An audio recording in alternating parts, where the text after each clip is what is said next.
tardes compañeros, mi nombre es Jesús Martínez y en el siguiente video expondré algunos temas relacionados con la estática, un video de instrumento estudiantil que se realizará en la Universidad Unicorsalud.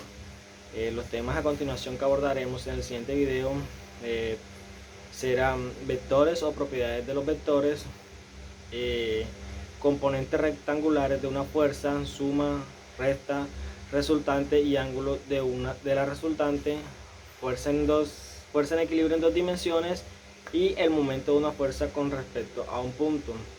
En estos temas abordaremos algunos ejercicios que iremos desarrollando en el transcurso del video. No más decir esto, sigamos con el primer tema, que sería el vectores, propiedades de los vectores.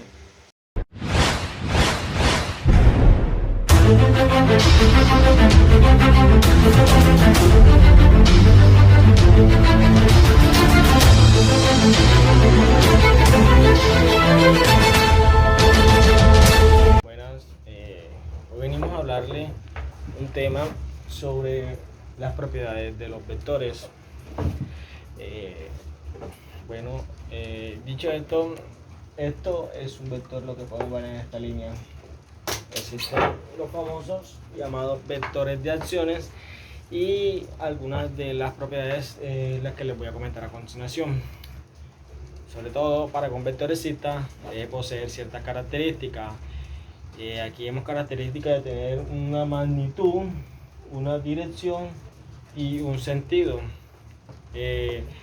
Lo que se puede describir por magnitud de un vector indica un valor numérico del vector a través de una unidad de medidas. Una magnitud sería como lo amplio, lo ancho, lo grande de ese vector.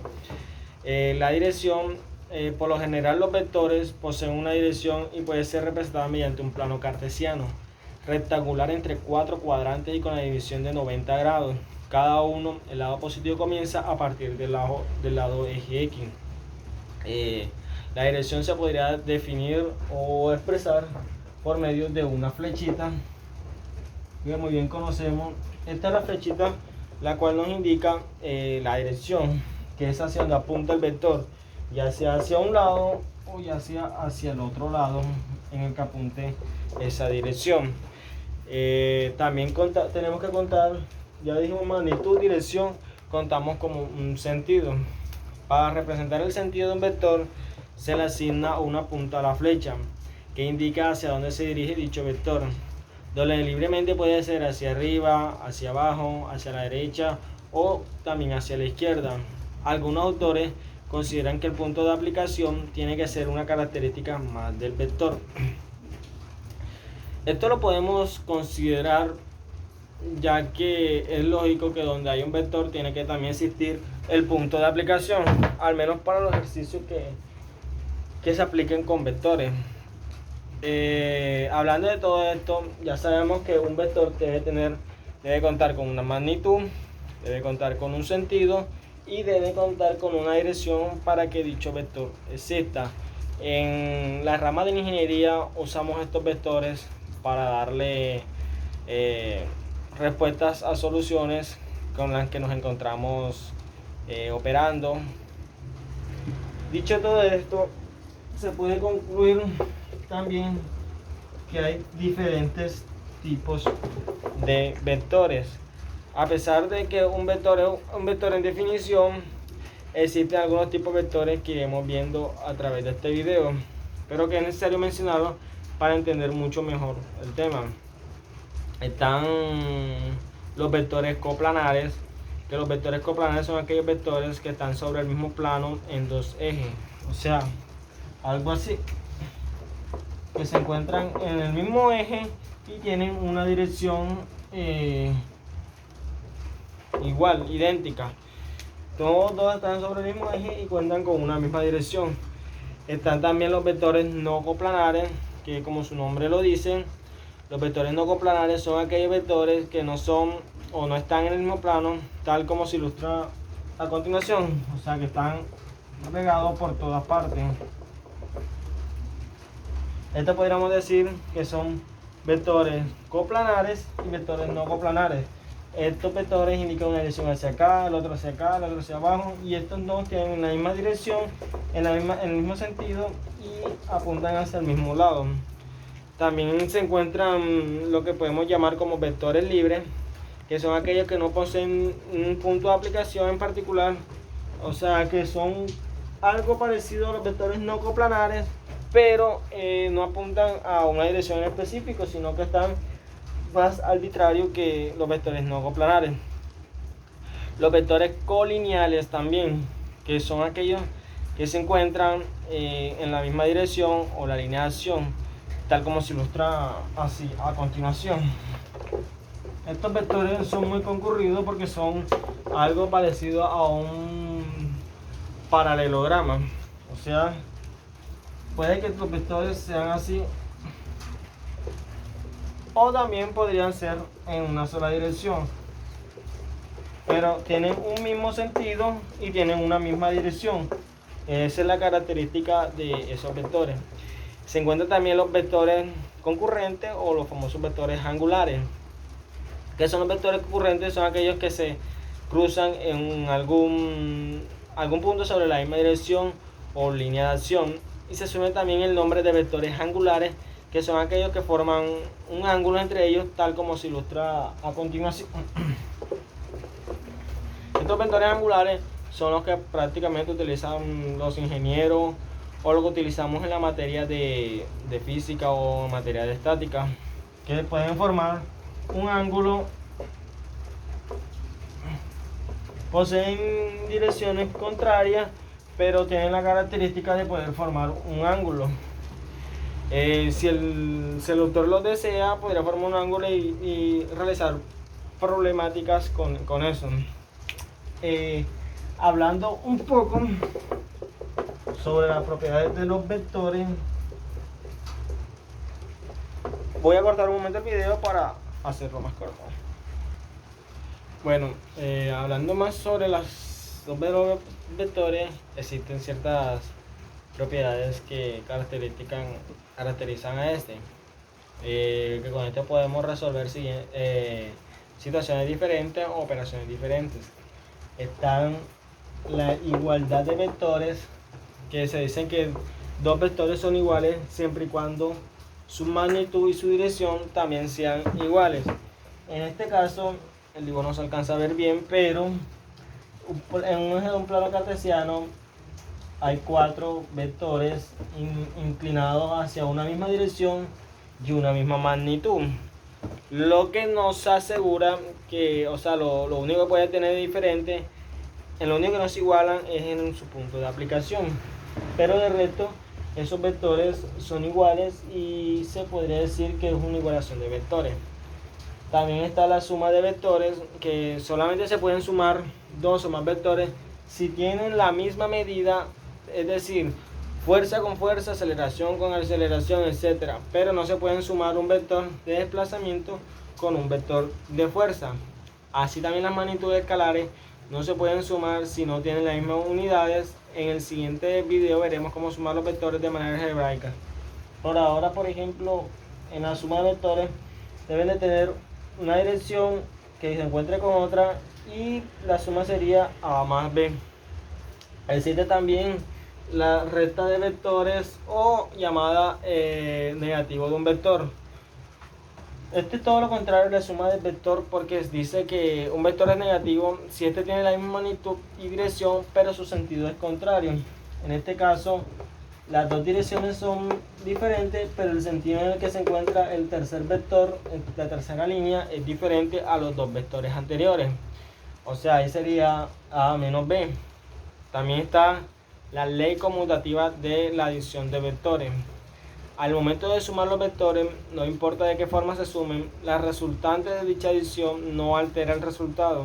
Es lo mismo sumar un vector A con un vector B, que decir que un vector B está sumando a una fuerza del vector A. También está la propiedad de vectores libres. Esta propiedad es importante ya que nos permite realizar ejercicios de manera gráfica usando métodos como el paralelograma, el polígono o el triángulo. Los vectores no se modifican si estos se trasladan paralelograma a sí mismos.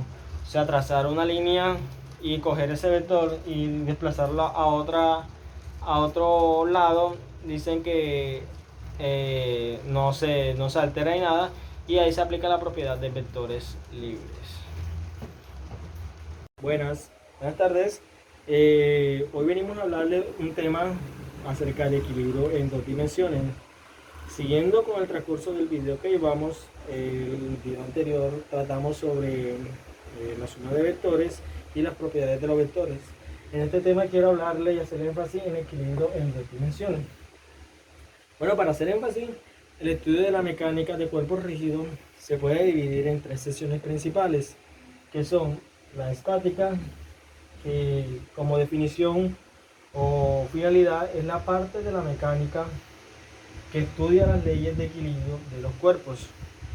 También tenemos por otro lado la cinemática, que es la parte mecánica que trata del movimiento en sus condiciones de espacio y tiempo. La cinemática, por su caso, tiene por característica dos aspectos, que es el espacio y es el tiempo. Más adelante del video estaremos hablando y dando ejemplos sobre esos conceptos. Por otro lado tenemos la famosa llamada cinética, que es la que estudia los sistemas de movimiento mediante la longitud, tiempo y masa. Bueno, en la cinemática teníamos características, era espacio y tiempo. En esta podemos decir que tiene la longitud, tiempo y masa. ¿Sí? La estática se ocupa de los cuerpos sometidos a fuerzas equilibradas, es decir, los cuerpos que están en reposo o en movimiento rectilíneo uniforme, por lo que los cuerpos están en equilibrio. La estática analiza las cargas, fuerzas y momentos en los sistemas físicos y estáticos. Por definiciones, podemos dar dos definiciones que tratan de equilibrio y tratan de cuerpo rígido, ¿sí? La definición de equilibrio se refiere a un estado de estabilidad o de balanceo entre los atributos o características de dos cuerpos. Por otra parte, tenemos la definición de cuerpo rígido. Dicen que un cuerpo rígido se considera aquel objeto que no tiene deformaciones por efectos de fuerzas externas, o sea que es totalmente simétrico al anterior dicho. Entonces, para hacer más, para entrar más al tema de equilibrio en dos dimensiones, se dice que para que un cuerpo se encuentre en equilibrio estático, ojo con esto, es muy importante, porque esto es una de las características. Para que un cuerpo se encuentre en equilibrio estático, es necesario que las fuerzas y momentos externos se encuentren balanceados. La única condición necesaria y suficiente para que un cuerpo se encuentre en equilibrio estático es que las resultantes de fuerza y momento de todas las fuerzas externas formen un sistema equivalente a cero. Entonces, en esta parte vamos a hacer una pequeña pausa para dar tiempo. Bueno, como decía, en general los cuerpos rígidos son geométricamente tridimensionales, pero en algunos casos su estado de equilibrio puede ser analizado de forma bidimensional. Eso lo vimos en el tema anterior, lo que trataban de vectores bidimensionales. En este caso, las fuerzas presentes en el cuerpo se encuentran en un solo plano, dependiendo del eje, si es X, E, Y. ¿Sí? Entonces, vamos con un ejemplo un poco más concreto. Al generar el diagrama de cuerpo libre sobre el objeto en estudio, se utiliza la segunda ley de Newton. Ya todos conocemos la segunda ley de Newton. Entonces, para plantear las expresiones matemáticas que permiten encontrar incógnitas de ángulos o fuerzas, en este caso se llaman fuerza neta, ¿sí? Necesariamente para mantener el sistema o cuerpo en equilibrio. Aquí tenemos el diagrama en cuerpo libre, que por su denominación en escritura, el peso se escribe como mg. Aquí las dos fuerzas se contraen La fuerza normal es la que soporta la masa.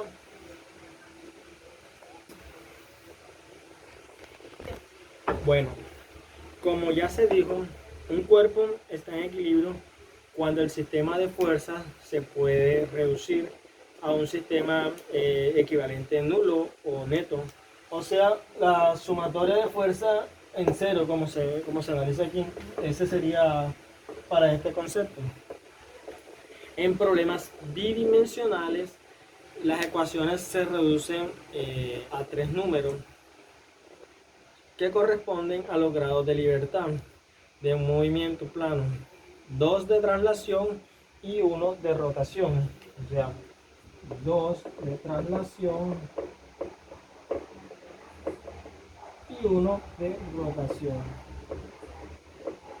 Con base a la fórmula tenemos que la sumatoria de fuerzas en X es igual a 0 y la sumatoria de fuerzas en Y igual a 0, igual que la sumatoria de fuerza en momento vendría siendo, la fuerza en momento A vendría siendo a 0. Bueno, vamos a dar un ejemplo, vamos a dar un problema sobre equilibrio en dos dimensiones. El siguiente problema está planteado en un ejercicio, pero vamos a mostrar nada más la solución para no abarcar tanto tiempo. Entonces dice, una grúa carga mediante un cable AC un cuerpo con un peso de 1200 libras. Lo que sí vamos a anotar es el peso. 1200 libras. Este a su vez está siendo jalado por una persona mediante un cable BC, donde esta forma un ángulo. Dice, vamos a determinar la tensión del cable AC. Vamos a determinar la tensión del...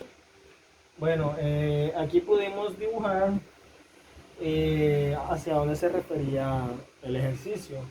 Pudimos poner las fuerzas PAC y TBC, que son las que nos pide el ejercicio planteado.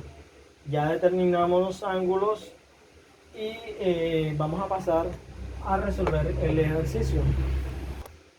Bueno, entonces respondiendo a la anterior problema, decimos que sumatoria en X es igual a 0. Entonces usamos nuestra calculadora y pondríamos en la ecuación PAC, ya dijimos y despejamos determinamos los ángulos en la figura anterior, y estaba el coseno de 95 y el coseno de 340, como bien lo pudimos ver en el ejercicio que estaba planteado. Entonces diríamos que TAC coseno de 95 más TBC coseno de 340 lo igualaríamos a 0. Entonces, sacando y operando coseno de 95, TAC coseno de 95 nos daría menos 0.0871 más TAC, que ese sería el coseno, TAC coseno 95 sería TAC más 0.9396 igualado a 0. Esta parte que está sumando pasa al otro lado y esta parte que está restando pasa al otro lado. O igualmente se puede quedar lo mismo, pero nos convendría más así para poner los resultados, igualarlo a 0 y multiplicar por 1 la ecuación para que ambos miembros de la ecuación nos queden positivos. Dios. Bueno, ahora resolveremos la sumatoria de fuerzas en 0. La sumatoria de fuerzas en Y, perdón. Sumatoria de fuerzas en Y igual a 0. En este ejercicio tenemos una incógnita. Hacemos lo mismo que el ejercicio anterior. Ya vimos el dibujo. Así que lo que nos falta es resolver las ecuaciones o lo que nos plantea el ejercicio. Bueno, en este serían TAC seno de 95 más TBC C9 340, la incógnita W, que en este caso sería peso, y igualado a 0. Entonces comenzaríamos por empezando a despejar la incógnita. Muy bien, dijimos ahorita que el peso era igual a 1200 libras. Entonces empezaremos por el peso. 1200 libras por un kilogramo, que es lo que equivale a una libra exactamente. Hacemos una conversión: 1200 libras por un kilogramo, que eso es sobre 2.2 libras por 9.8 metros sobre segundo cuadrado. Muy parecida a la fórmula de la gravedad. Eso nos tiene que dar un total de 53.45.4545 newton. Bueno, pasando de ahí, terminando ahí, pasamos aquí. Ya primero lo que hicimos fue enfocarnos en la parte W, la incógnita, en el peso, y eso fue lo que hicimos en esta parte aquí. Esta parte de aquí va dirigida hacia la incógnita W. Bueno, en esta parte de acá abajo resolvemos lo que planteamos en el ejercicio, ¿sí? TAC 0.95. Si ponemos nuestra calculadora, 0.95 nos dará 0.9961. Colocamos con su respectivo TAC porque todavía no hemos encontrado la fuerza. Menos el seno de 340 es menos 0.3420 TBC. Eso lo igualamos a lo que nos dio arriba, 5345.4545 newton por 2. Ya veremos más adelante del ejercicio para qué nos sirve este 2. Ahora tenemos un sistema de ecuación que sería 0.93 TBC menos 0.0871 TAC igualándolo a 0. Aquí hacemos lo que está acá, lo pasamos a este lado, pero intercambiado. O sea, menos 0.3420 en TBC más 0.9961 TAC. Lo mismo que teníamos en este lado, pero solamente lo intercambiamos. Esto lo igualamos al mismo valor que nos dio en W, Newton. Realizando las respectivas operaciones, en TBC nos da 513.8116 Newton y en TAC nos da 55.72.7949 Newton, ¿no? Entonces, para concluir esto, el estado de equilibrio rígido implica la construcción de diagramas de cuerpo libre que tienen como finalidad evidenciar la manera gráfica de fuerzas externas que actúan sobre dicho cuerpo. No hay exactamente cuerpos perfectos rígidos, o sea, esto no lo graficamos aquí, pero lo damos por definición que no hay exactamente cuerpos rígidos perfectos, o sea, simétricos, ya que todos los materiales se forman en mayor o menor medida cuando estos son sometidos a diferentes fuerzas. Miren que, bueno, casualmente estas fuerzas nos dieron positivas, pero hay veces que dan fuerzas de otro tipo. Una manera para simplificar un poco el análisis del equilibrio en dos dimensiones es reconocer las estructuras compuestas por varias piezas. Tenemos que reconocer los que actúan bajo 2 o 3 fuerzas y así nos facilitará un poco el problema. Entonces, lo que recomiendo para usar en equilibrio en dos dimensiones es el uso software, o sea, el uso del software para las representaciones de este tipo de diagramas. Creo que GeoGebra podría facilitar mucho, o aplicaciones especialmente para equilibrio en dos dimensiones. Es mucha ayuda para ver si tener una mejor idea con respecto a las dimensiones que este programa nos ofrece. Igual se recomienda las aplicaciones de temas en la vida real, precisamente en la carrera como la estática, la carrera de la mecánica automotriz, para así podemos relacionarlo, para relacionar de mejor manera este tema. Bueno, ahora venimos a hablar sobre el tema de momentos de fuerza. Como concepto, podemos describir que el momento de una fuerza con respecto a un punto da a conocer en qué medida existe capacidad de una fuerza o sistema de fuerzas para cambiar el estado de la rotación del cuerpo alrededor de un eje que pasa por dicho punto. El momento tiende a provocar una aceleración angular, cambio en la velocidad de su giro y en el cuerpo sobre el cual se aplica. Esta es una magnitud característica de elementos que trabajan sometidos a torsión, como los ejes maquinarias, o a flexión como las vigas. Lo que quiere decir es que en este tipo de ejercicio o en este tipo de fuerza, nomás existen momentos cuando hay algún tipo de rotación o algún tipo de ejes maquinarias industriales que necesitan una torsión o una dirección a favor o en contra.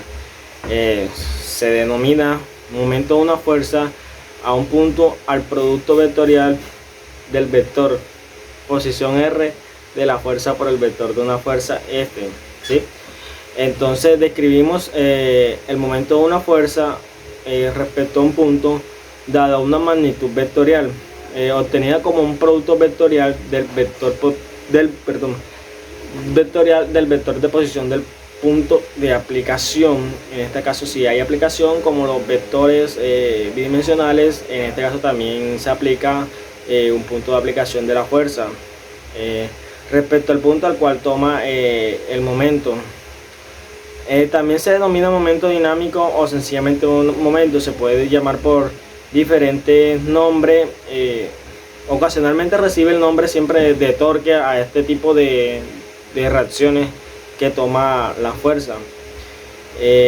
Cuando se aplica una fuerza en algún punto de un cuerpo rígido, dicho cuerpo tiende a realizar un movimiento de rotación en torno a algún eje, porque el movimiento que se da en esta fuerza siempre va a ser de rotación acerca de un objeto o un eje. Por ejemplo, cuando la puerta gira, se aplica una fuerza sobre ella. Es una fuerza de torque o una fuerza igual dicha de momento. O sea, diciendo esto, se podría decir que el momento de una fuerza respecto a un punto o un eje mide la tendencia de la fuerza que causa la rotación de un cuerpo respecto a un punto o un eje.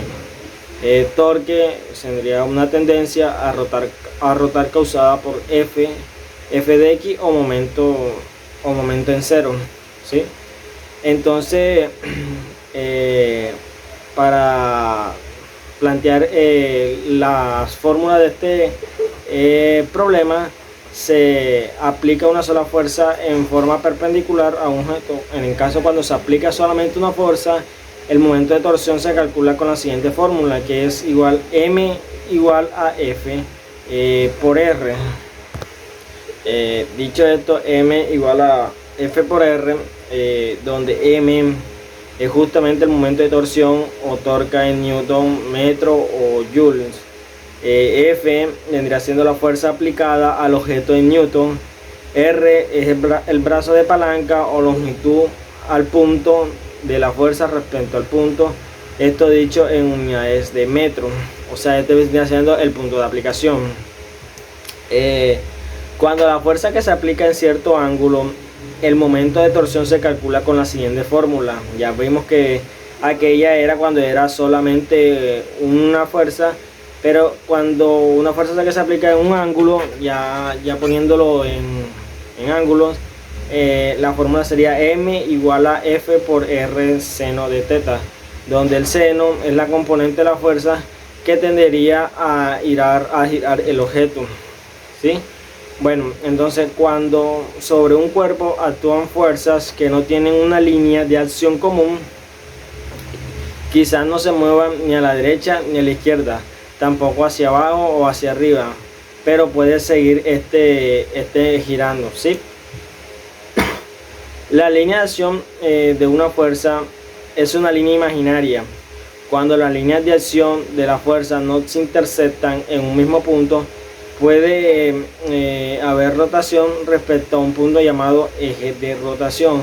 Para distinguir estas líneas, una se tendría que hacer muy distinta a otra para no confundir el tipo de fuerza o lo que se está midiendo. Podría ponerse una línea muy sombreada y la otra línea podría ponerse punteada o algo así. en este tema de momento de una fuerza, para darles signos a los ejercicios planteados que veremos a continuación, nos basaremos acerca de un reloj o del reloj, que llamaremos esto como sentido horario o sentido antihorario, que lo podremos definir en la siguiente forma: que si la fuerza aplicada produce una rotación en dirección contraria al movimiento de las manecillas del reloj, consideramos que el torque es positivo. En caso contrario, el torque es negativo. En caso contrario, el torque será negativo. O sea, a favor del sentido de las manecillas del reloj, el sentido será totalmente negativo. Controversia, será positivo. Este se denominará como sentido negativo, sentido horario, y en sentido positivo será sentido antihorario. Teniendo en cuenta estas direcciones, podremos hallar los signos.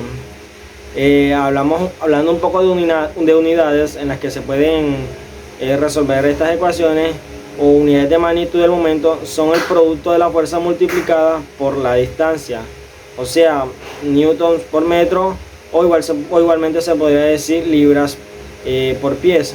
Teniendo estos conceptos claros ya, sabiendo cuál es el sistema de signos y las unidades de medida y la fórmula, pasaremos a resolver algunos ejercicios a continuación. Bueno, aquí tendremos un problema que diría: calcular el momento resultante respecto del punto cero en la barra homogénea y horizontal de 3 metros de longitud y 50 newtons de fuerza. Aquí pueden ver plasmado el dibujo, que es una barra totalmente horizontal de longitud 50, está subdividida y cuenta con los sentidos horario, sentidos antihorarios, están ya colocados aquí. Entonces lo que diríamos, o usaríamos la fórmula que dimos a continuación: M fuerza por la distancia. Eso es lo que se calcula en este tipo de ejercicio, que sería fuerza por distancia. Despejando esto, momento en R o momento resultante sería igual al momento 40, primer momento, más el momento 1.5,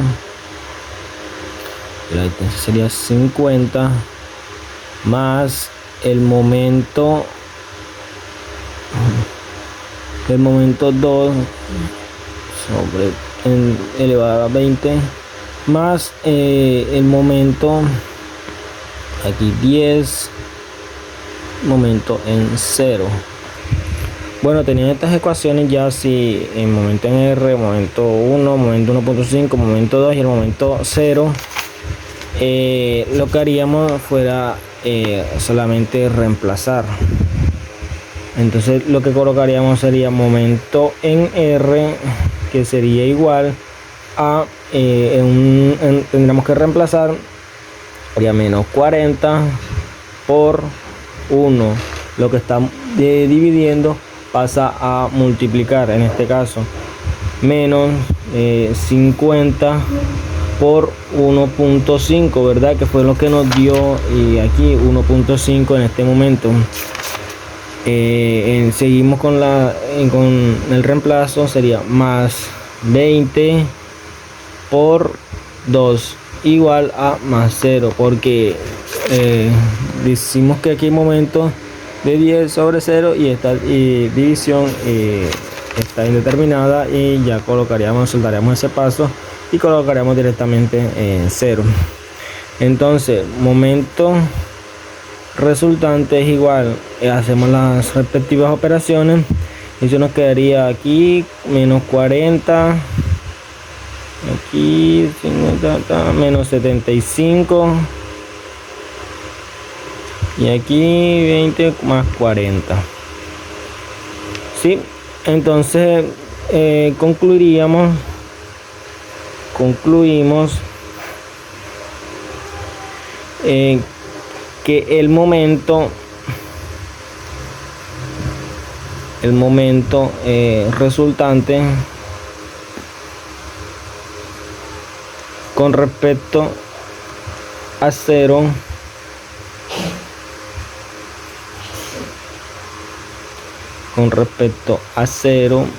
es mf hasta O es igual a menos 75 newton por metro. Bueno, siguiendo, hicimos el ejercicio anterior, hagamos otro ejercicio donde el ejercicio plantea que tenemos dos puntos A y B y necesitamos saber el momento respecto a cada uno de estos dos A y B. Entonces el ejercicio plantea una línea horizontal, una fuerza aplicada de 25 newton hacia abajo y dice que hay dos distancias, una de 3 metros y otra de 6 metros. Nuestra fórmula que sería m momento A igual a R por F, donde R vendría siendo la distancia que hay desde el punto A donde se aplica la fuerza y F pues vendría siendo la fuerza. Entonces nuestro R vendría siendo 3G, que en este caso serían los 3 metros que están en este lado. 3G, calculamos esto como ya un vector. La F es menos 25J, que vemos aquí que los 25 newton están, o sea, en el plano cartesiano van hacia abajo. Entonces lo que hacemos es una notación del producto cruz. Decía, en el momento A lo que diríamos sería un producto cruz, donde terminaríamos I, J y K, esto como escala de vector, y pondríamos, como en este caso nomás tenemos el 3i, pondríamos 3, y como no tenemos más números, los vectores lo rellenaríamos de 0 y 0. En el caso de la fuerza, rellenaríamos esto de 0. Aquí en F serían 25 menos 25 y estarían en vector J. Entonces lo pondríamos aquí menos 25 y obviamente otro 0 porque no tenemos más nada sino hasta allí. Entonces calculando esto sería, bueno, nuestro momento producto en cruz. Aquí haríamos las operaciones, ya sabemos cómo hacer las operaciones, que son así, este con este y después estos ambos, y nos quedaría de la siguiente manera, y 0 por 0, voy haciendo las respectivas operaciones para no hacer tan largo el video. Este sería nuestro resultado de producto en cruz, y lo que nos daría sería menos 75 newton por metro.